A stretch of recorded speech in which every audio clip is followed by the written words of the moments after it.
Hey guys, I'm David Monk, after school STEAM educator with Children's Museum Houston. In a moment we're going to do a brain break, but before we do that, let's give a big thank you to the Brown Foundation for making this possible. Today's brain break is DIY Play-Doh. So what you're going to need is 2 cups of flour, some food coloring, any color that you like. You'll need some vegetable oil, 3/4 cup of salt, 2 cups of water, and some cream of tartar. So the first thing you want to do is you want to take your dry materials, which is going to be your flour, and put them in your pot.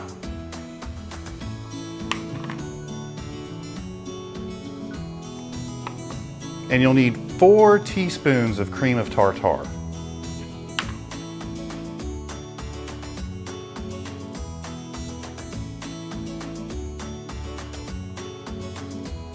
Once you've added the dry materials to the pot, you'll want to mix them up with a spoon. Once you've thoroughly mixed your dry materials, you'll want to add the liquid materials. First, I'll add 2 cups of water.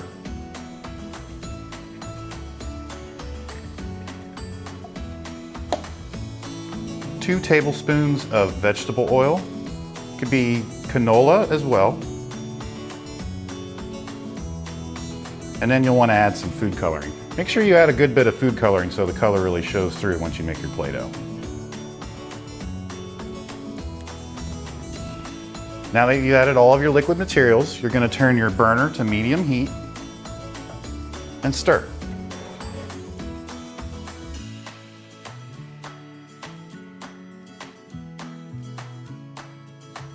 You want to make sure that you stir your DIY Play-Doh continuously so it doesn't burn.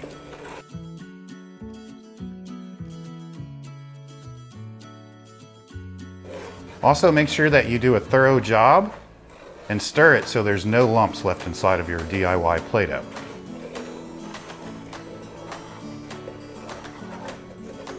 This will take a few moments, so if you have a friend to help you stir, that's probably a good idea.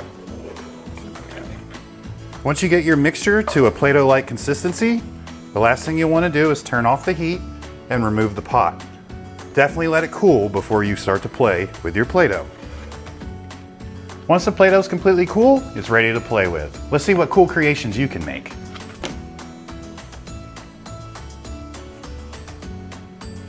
Thank you guys so much for joining us for this brain break.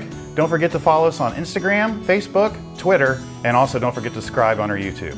Have a great one.